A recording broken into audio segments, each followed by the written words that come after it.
Okay, so in this module, we're going to talk about data visualization principles. Okay, data analysis, data in general has become really, really important. It's kind of a buzzword in accounting now. And being able to tell a story with that data, being able to tell an effective, efficient story with that data is extremely important. And that all kind of starts with A, making sure you've got clean and appropriate data, but secondly, making sure that you know how to visualize the data appropriately. So if you understand these very basic, fundamental, underlying concepts of data visualization, it's going to give you kind of a head start, an advantage in the workplace when you get out there.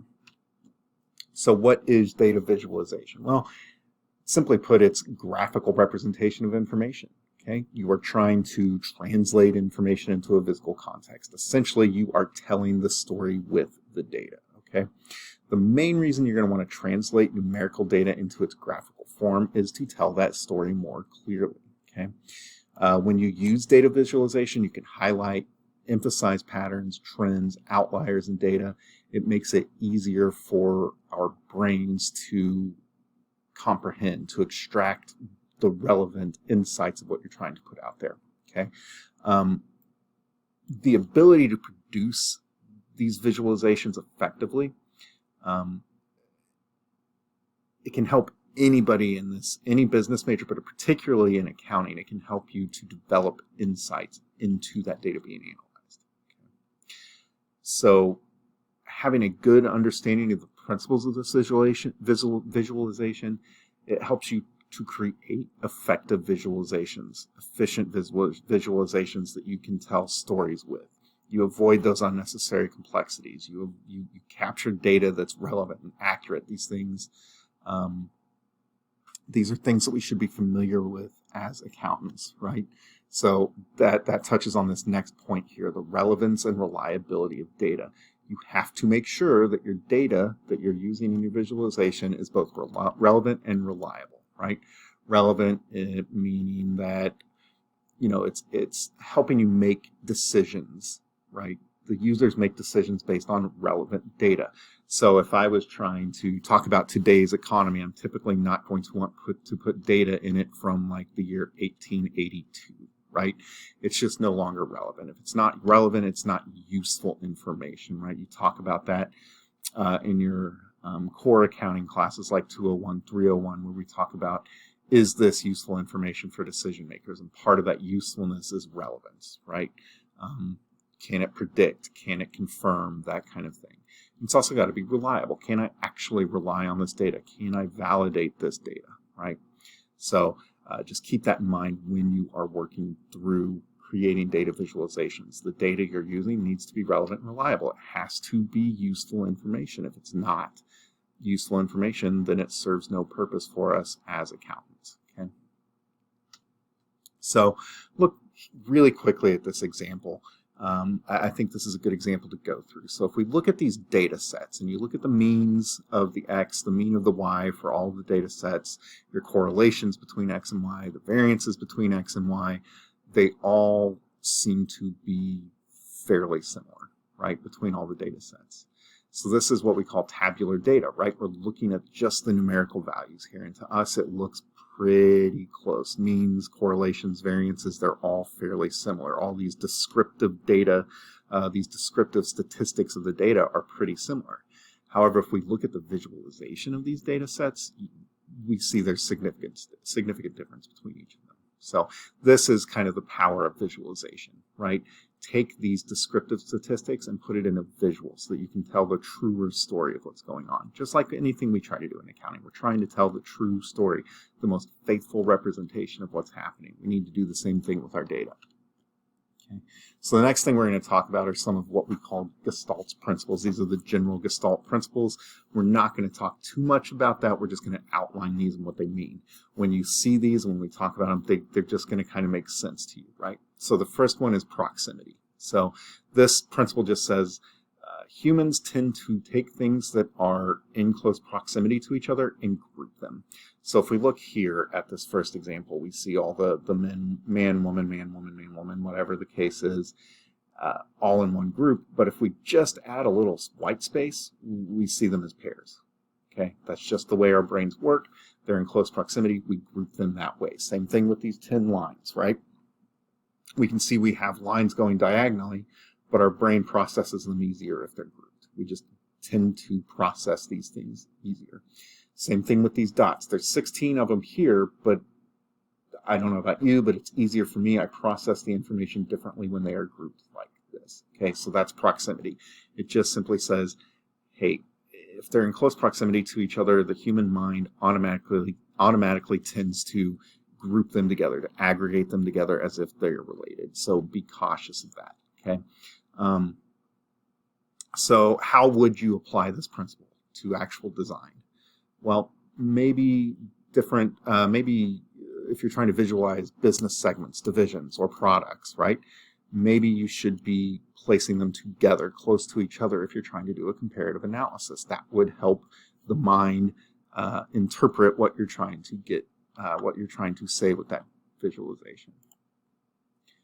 The next principle is similarity, right? So items that have similar visual attributes, size, shape, color, intensity, orientation, we tend to group those together as well. So here we can see that there are, with both of these visualizations, we can see that there are two distinct types of dots, right?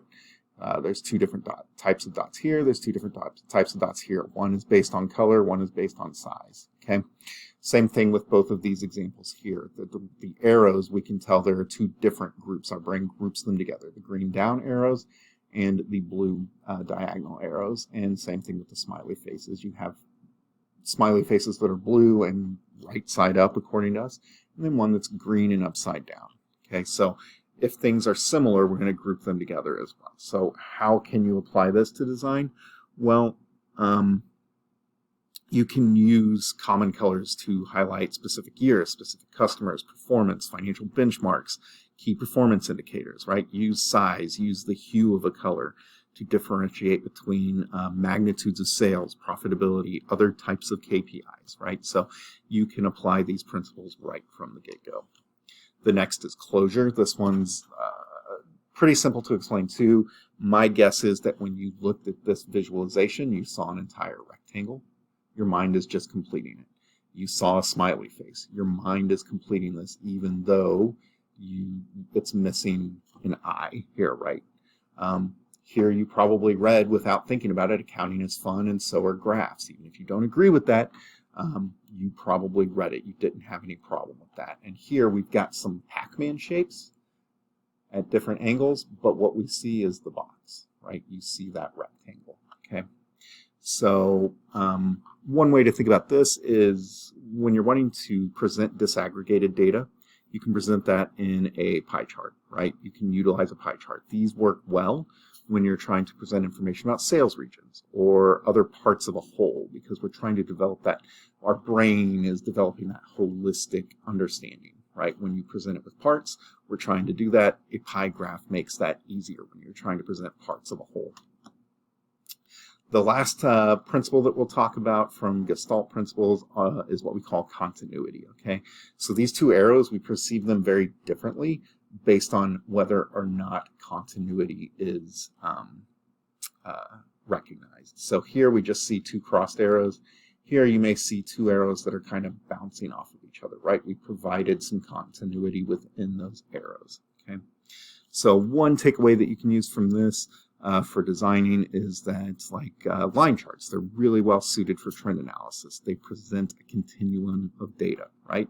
But they can be misleading in situations where discontinuities exist, right? Since we're trying to close those gaps with our minds, right? You may create data points that don't necessarily exist, okay? So using line charts to forecast income, balance sheet items, things like that, it can be problematic. So keep that in mind. Next, we've got some other principles. This one we call the data to ink ratio. This one is fairly obvious. We want our data to ink ratio to be higher. We want more useful data than we want graphics, basically, right? So take a look at these two graphs. They're both the same. The one on the left, tons and tons and tons of labels on the y-axis,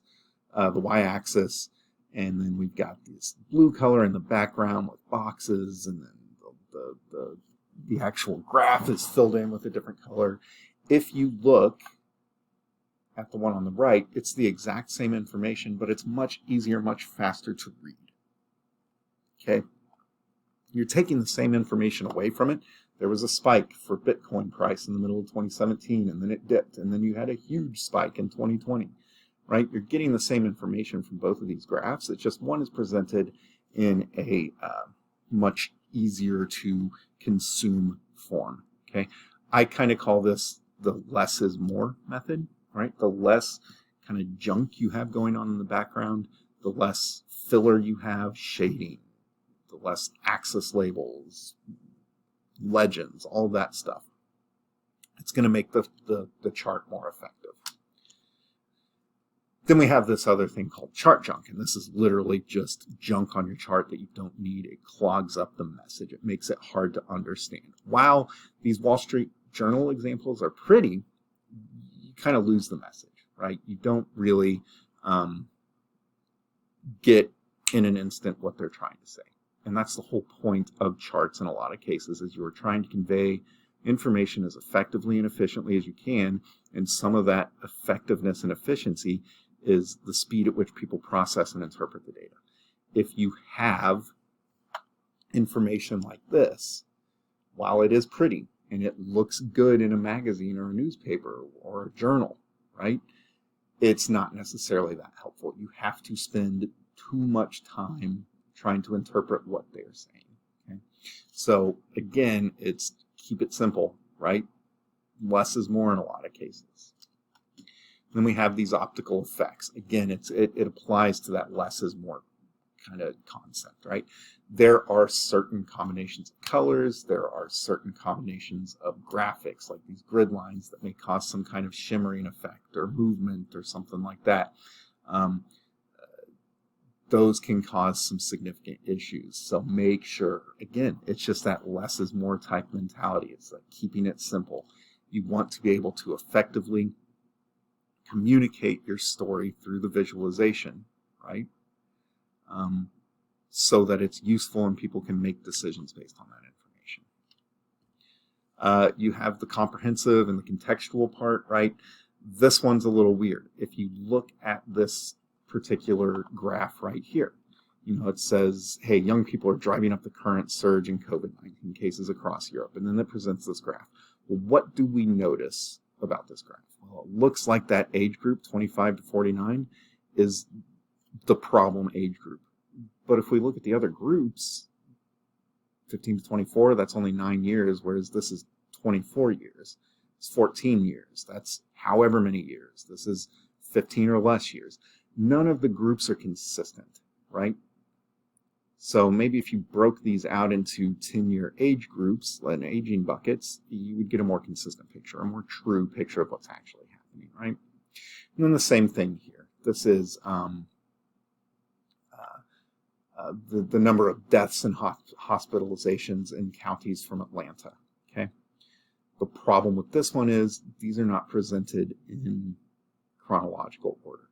So it looks as though over time the problem's decreasing, but in reality it's kind of jumping all over the place. So just got to make sure that you can comprehend, make sure that it's consistent, and then the context is appropriate.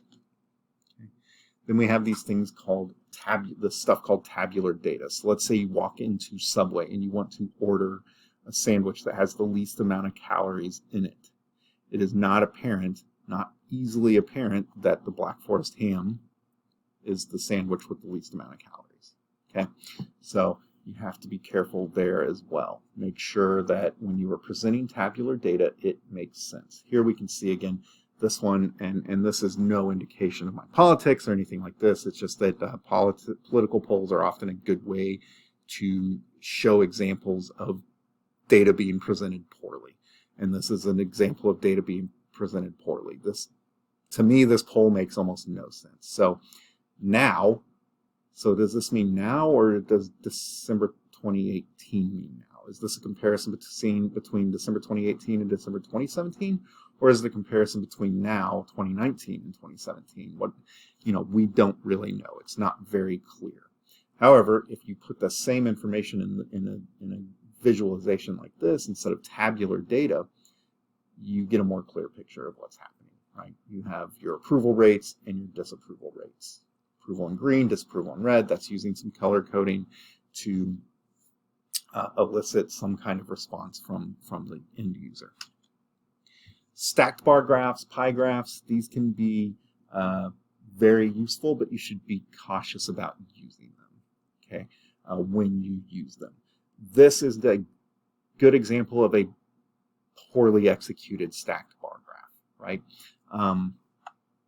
This is net income. How much did net income increase based on our operating segments? It is not readily apparent or easy to tell how each operating segment contributed to net income here. So you've got to be careful with these. They're not, stacked bar graphs are not great for comparative analysis. Okay. Really, you want to use stacked bar charts. You want to use pie charts when you're trying to present disaggregated financial information, such as like the composition of selling, general, and administrative expenses for a particular period. But they're not great for comparative analysis. They're just disaggregated information that we're trying to get a holistic view of. That's when bar graphs are good. That's when pie graphs are good. You just need to be cautious about those. And then finally, we have an issue with scaling here. And this one is an interesting one. This is one of the more common mistakes that I see students make. If you look at these two, at this Bush tax cut graph here. Now, this is old. This is obviously when Bush was in office or had just left office.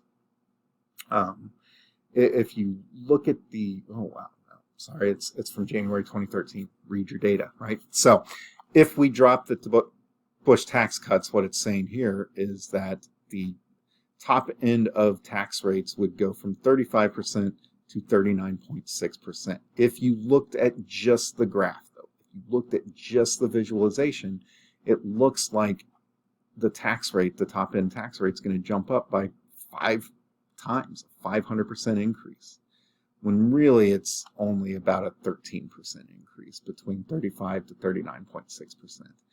The reason for this is, the reason this graph is so kind of misleading is because their y-axis starts at 34%, right? It would be better served if the y-axis was started at 0%. Then you can see it's really not that big of a jump. Okay? It's not a huge jump between 35% to 39.6%. Okay. Now there are times where starting your y-axis at 0 is a good thing. There are times when it is not. Okay, so if you were trying to show the increase of the appreciation of the stock price of Berkshire Hathaway for the year, you would probably want to start you probably wouldn't start your y-axis at 0. However, if you wanted to show the appreciation of stock price since the inception of Berkshire Hathaway, since their first initial public offering, then you would probably want to start your y-axis at 0. So just be cautious about that as well. But that's it for the data visualization lecture. If you do have questions, please feel free to contact me. I'm more than happy to answer any questions about this that you have.